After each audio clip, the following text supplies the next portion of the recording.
So, yeah, good afternoon. This is the continuation video of the same paper which we were discussing. Only one section is left, section C, in which we have two questions. Akshat, can you please read question number 14, all the parts? Yes, sir. A. Plant with round and yellow colored seeds. सारे part पढ़ लो. Sir ये Just a answer second. किया. नहीं, just a second. I want to show you the question also. Just a second. ये अच्छा वो है. थोड़े से shuffle हो गए इधर उधर. No worries. We have this section C. Can you please read this question now? Yeah. देखो. Refer to the. A. Which would be the phenotype of F1 generation regarding given data of F2 generation? B.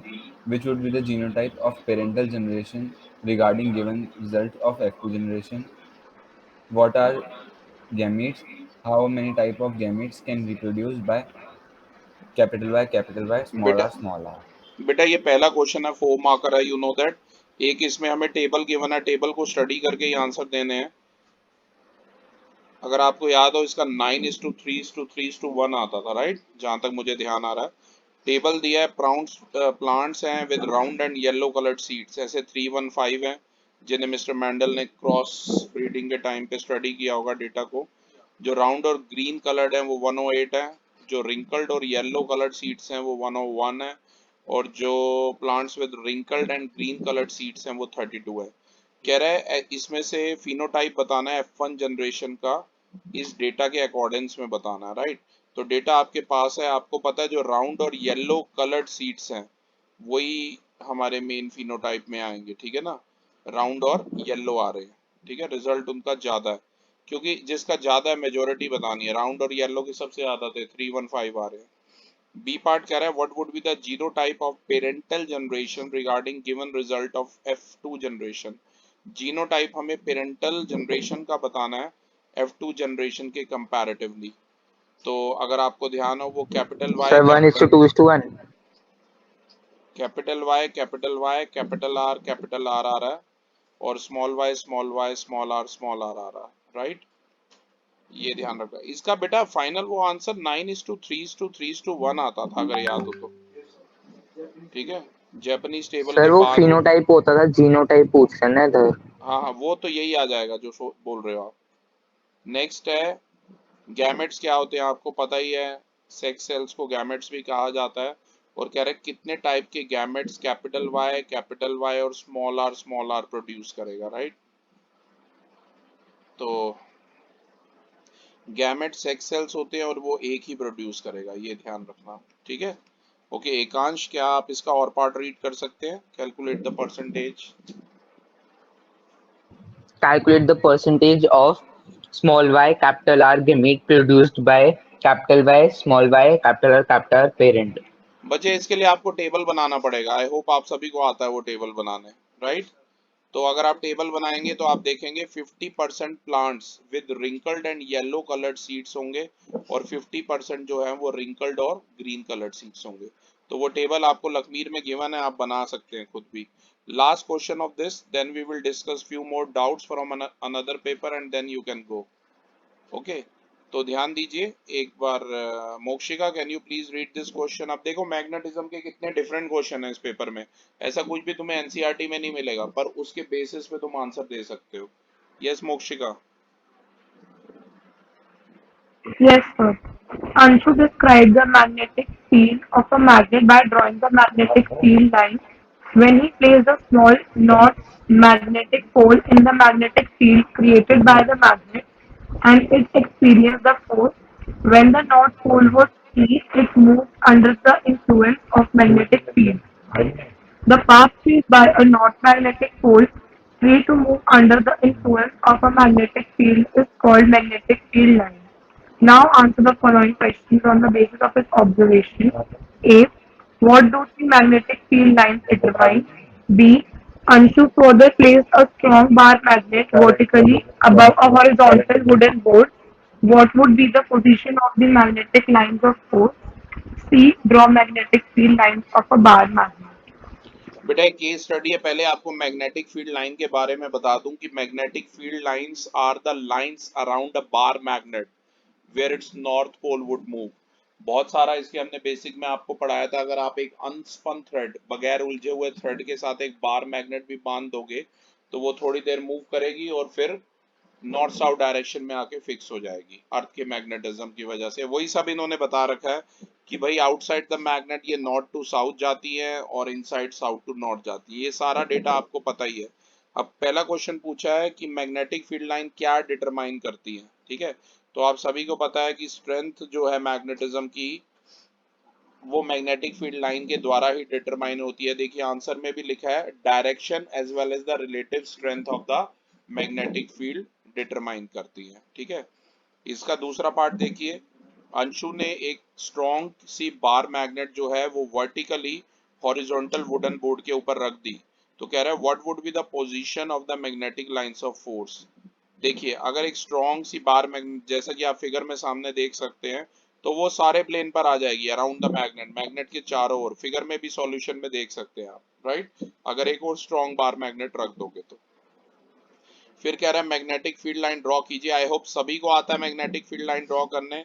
आप सामने देख सकते हैं magnetic field line outside जो है north to south move करती है और इनसाइड गरिमा साउथ टू नॉर्थ करती है। काफी बार हमने बनाई भी है। और देखो अगला क्वेश्चन भी इसी से रिलेटेड है, मैं ही पढ़ देता हूँ कि मैग्नेटिक फील्ड लाइन, देखो ये 4 मार्कर का अकेला है, magnetic field line do not cross each other. अब जिस बच्चे को रीजन नहीं याद होगा वो क्या करेगा फिर? याद है रीजन किसी को इसका? बोलो।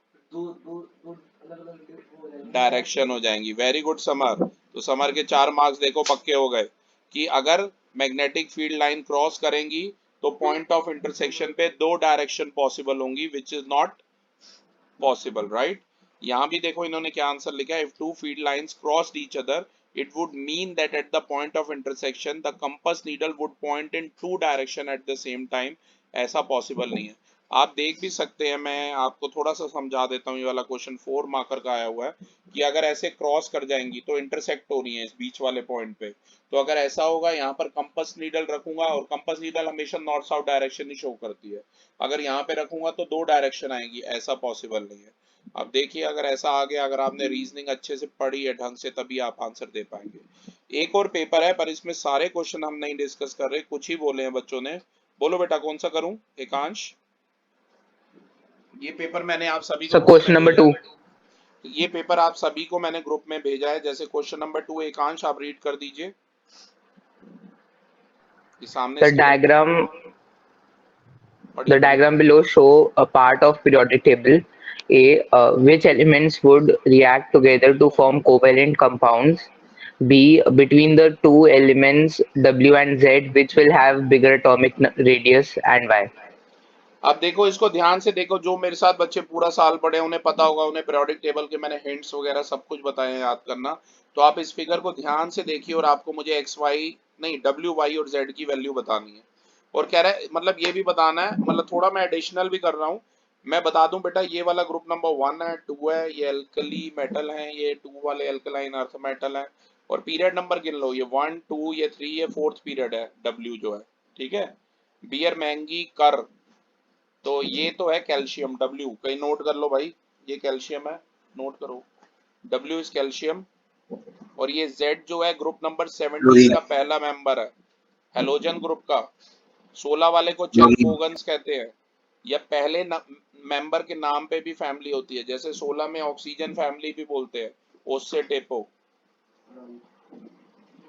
फरारी कैन बीट इंडिका एस्टोनिशिंगली, वो 17 ग्रुप है, इसे हेलोजन फैमिली बोलते हैं। तो ये हेलोजन फैमिली लिख लिया आपने, डब्ल्यू है कैल्शियम, मैंने गैस कर लिया। जेड गैस करो, हेलोजन ग्रुप का पहला member, come on. Fluorine, fluorine क्या बोल रहे हो? Ferrari can beat Indica fluorine astonishingly, Shaurya Ferrari से फ्लोरीन। यस सर फ्लोरीन बोला है। ओके, और वाई गैस करो, वाई गैस करो। सोलवे ग्रुप का दूसरा मेंबर, ओस्से टेपो, ओस्से सर टेपो, sulphur oxygen sulphur, very right, note कर, वाई सल्फर है, राइट। तो पहले मैंने तीनों गैस कर लिए। अब ये कह रहा है इनमें से, इसका हिंट होता है ओस्से टेपो, oxygen sulphur selenium tellurium. Please आप मेरे वीडियोस देखना, आपको पता लग जाएगा। अब पहला कह रहा है इनमें से कोवलेंट कौन बनाएगा। वैसे तो कोवलेंट कंपाउंड वही बनाते हैं बेटा जो शेयरिंग करते हैं अधिकतर। बात समझ आ रही है, जो शेयरिंग करते हैं। मैं क्लियर? तो यहाँ पर शेयरिंग कौन करेगा? शेयरिंग करेंगे y और z, तभी इसका आंसर है y और z। ठीक है। अब अगले में पूछा है w और z में से बिगर एटमिक रेडियस किसकी है। क्वेश्चन पे ध्यान दीजिए, w और z में से पूछा है। जब लेफ्ट से राइट जाते हो, सर W। जब लेफ्ट से राइट जाते हो तो एटमिक साइज जो है वो डिक्रीज होता है और टॉप टू बॉटम इंक्रीज होता है। अगर यहाँ W के ऊपर कोई एक होता भी सही, A मान लो कैपिटल A होता, तो A से ऐसे Z में एटमिक साइज डिक्रीज होता, मतलब A बड़ा होता। समझ रहे हो? और A Z से भी बड़ा होता अगर यहाँ पर होता, मतलब सेकंड ग्रुप का पहला मेंबर होता है, तो A जो है Z से बड़ा होता। और ऐसे तो बढ़ ही रहे हैं ऊपर से नीचे जब आ रहे हैं टॉप टू बॉटम, तो A जो है, जो W है वो वैसे ही A से बड़ा होता। तो W कुछ ऐसे सोचो ना, मैं शमित से बड़ा हूँ, शमित समर से बड़ा है, तो मैं ऑटोमेटिकली समर से बड़ा हो गया। कुछ ऐसे कंपेयर करके देखो। समझ रहे हो बात? तो यानी कि यहाँ पर W जो है वो Z से बड़ा होगा, राइट। अब आंसर पढ़ लेते हैं। W इज बिगर, रीजन है down the group number of shell increase करते हैं। बहुत इजी क्वेश्चन था। अगला बताइए, अगला डाउट बताइए। Question number 6. Question number 6। Okay, read कीजिए प्लीज। मिल गया? A simple motor is made in school laboratory. A coil of wire is mounted on an axle between the poles of horseshoe magnet as illustrated. In the example above, coil ABCD is horizontally and the battery is connected as shown. For this position, state the direction of the force on the arm AB. Why does the current ये in physics का arm है, BC not contribute to लकीर turning physics की force board on पर figure the भेज रहा, coil? WhatsApp कर फटाफट। बेटा इसका फिगर मुझे लकीर वाले से थोड़ा सा अलग लग रहा है, एबी की पोजीशन जैसे मैंने आपको सिखा रखा है। तो फ्लेमिंग का राइट हैंड रूल लगता है वैसे इसमें। पहले मैं राइट हैंड रूल समझा देता हूँ जब तक गरिमा आपको फिगर भेजती है। राइट हैंड रूल में ऐसे पकड़ो, क्योंकि ऐसे करूंगा ना तो ये फिंगर ब्रेक हो जाएगी, तभी ऐसे पकड़ा है। You have to hold your right hand in such a manner that thumb, forefinger and center finger are perpendicular to one another. Thumb gives the direction of magnetic force or motion. Forefinger gives the direction of magnetic field of lines and center finger gives the direction of electric current. तो ये Fleming का, ये था हमारा Fleming का right hand rule था। ध्यान दीजिए, ग्रुप में भेजिए। ओके, गरिमा ने एक पिक भेजी है, मैं इसलिए बताना चाहता हूँ ये पिक बेटा क्योंकि मोटर में थोड़ा सा डिफरेंट था। ए और बी देखो कैसे थे, नेमिंग कैसे थी देखो। अच्छा सेम ही है, ए बॉटम पर है, बी ऊपर है, सी डी है। तो अगर ऐसा आ जाए तो बहुत अच्छी बात है, उन्होंने सेम रखा है तुम्हारे लिए फिगर। तो अब ये बताना है डायरेक्शन ऑफ फोर्स बतानी। ये तो ऐसे ही बता दो, तुमने लर्न किया होगा अगर फ्लेमिंग का राइट हैंड रूल लगाया। Magnetic field north to south होती है, Sir, downward. ए बी नीचे जाती है, सी डी ऊपर, याद है? Yes, sir. मैंने बिल्कुल इसी तरीके से इलेक्ट्रिक मोटर की मेरी वर्किंग पढ़ लेना बेटा अच्छे से, राइट। तो अगर आप फ्लेमिंग का राइट हैंड रूल लगाएंगे तो ए बी जो एंड है वो डाउनवर्ड जाएगा, ठीक है, और सी डी जो एंड है शुरू वाले उसमें अब ऊपर जाएगा। मोटर का प्रिंसिपल अगर आपको ध्यान हो तो अगर कोई रेक्टेंगुलर कॉइल को मैग्नेटिक फील्ड में प्लेस रखा जाता है तो और इलेक्ट्रिक करंट की उसे सप्लाई दी जाती है तो वो एक फोर्स फील करती है जिसकी वजह से वो रोटेट करती है। बी पार्ट है बेटा, why does the current in the arm BC not contribute to the turning force. Current क्यों नहीं कर रहा? पहली बात है, जिस दिशा में मैग्नेटिक फोर्स होगी उसी डायरेक्शन में रेक्टेंगुलर कॉइल मूव करेगा, उसका वो वाला पर्टिकुलर एंड। तो बेटा इसका आंसर अब देखते हैं हम। इसका आंसर है क्योंकि BC जो है वो सेम डायरेक्शन में है as the direction of magnetic field lines, और मैग्नेटिक फोर्स मिनिमम होगा अगर करंट का डायरेक्शन कंडक्टर में सेम होगा as that of magnetic field. याद रखना ये पॉइंट, अगर करंट और मैग्नेटिक फील्ड सेम डायरेक्शन में होंगे तो मैग्नेटिक फोर्स मिनिमम होगा। तो इसी वजह से BC जो है वो कंट्रीब्यूट नहीं कर पाएगा as the force on this part of the coil will be cancelled by the force of DA। वह तभी मैंने बताया भी था सेकंड वाले उसमें क्या होता है, मोमेंटम की वजह से वो क्रॉस कर जाता है खुद ही। इसका और पार्ट भी डिस्कस करना है हमें क्लास। अक्षत और पार्ट भी चाहिए, जल्दी बोलिए बेटा। नो सर, वो वाला आता है। ओके, और वाला आप खुद कर लोगे। इसके बाद बताओ आप कौन सा कह रहे थे? तो 12th क्वेश्चन। Question number 12. और पूरे पीरियोडिक टेबल में एक 12th क्वेश्चन है, मैंने आपको समझाया भी था। अब पूरे पीरियोडिक टेबल में एक बात ध्यान रखना बड़े अच्छे से, पूरे Sir, पीरियोडिक और टेबल part. के अंदर बेटा 12th का ए या बी, Sir, और part. B. और वाला पार्ट आपने बोला है। पूरे पीरियोडिक टेबल में ग्रुप नंबर 1, 2 और 13 से 18 के हिंट से याद रखने हैं उनके नेम्स, और पीरियड नंबर 1, 2 और 3 याद रखने हैं, ठीक है। और एक बात और ध्यान दो, ये जो अपना एक ये सर्किट हमें दिया हुआ है, ध्यान रखना। अब इसमें देखो मैंने आज तुम्हें समझाया भी था, यहाँ से मान लो करंट I1 चलना शुरू हुआ है, राइट, I1 करंट चलना शुरू हुआ है, पर इधर जब पहुंचा है R1 क्रॉस करके तो उसे दो पाथ दिखे, तो यहाँ I2 गया है, यहाँ I3 गया है। तो ये जो R3 और R2 हैं ये पक्के पैरेलल में होंगे, और R3 और R4 क्या होंगे, सीरीज में होंगे।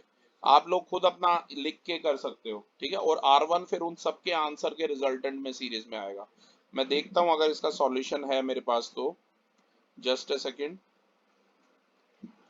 12th वाला है ना, अच्छा सॉल्यूशन तो है, पर फिगर, हाँ फिगर भी बनाया, वेरी गुड। देखिए फिगर में एक्सप्लेन कर रखा है, ध्यान से देखिए, मैं थोड़ा सा जूम इन करता हूँ आपके लिए। हाँ फिगर आप लोग भी खोल सकते हैं, देखो R1 है 7 ओम, और ये वाला मैंने बोला था R2, देखो ना सिंप्लीफाइड फिगर है, और मैंने बोला था R2 और R4 सीरीज में है, तभी 6 और 4 वो 10 ओम आ गया। ये गरिमा हमने पहले भी कर रखा है, और इंपॉर्टेंट क्वेश्चन है ये, सीबीएसई का पेपर है, जरूर करना, सबसे पहले आज यही वाला पेपर करना।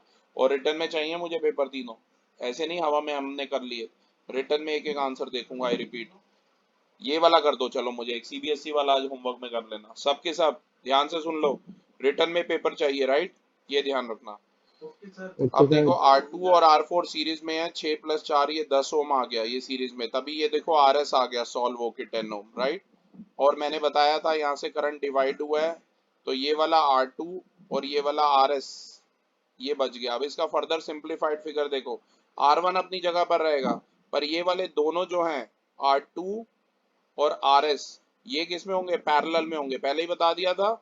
तभी इन्हें पैरेलल में सॉल्व कर लो भाई, 1/RP is equal to 1/R2 plus 5. 1/RS, 1/10 plus 1/10 2/10, 1/5 5 आ जाएगा, ये R6 आ गया 5, ये फाइनल है। अब R1 और R6 क्या है, सीरीज में है, तो 7 और 5 12 ओम इसका आंसर है, समझे। काफी बढ़िया क्वेश्चन है क्लास। तो this was the video of the papers of science, thank you.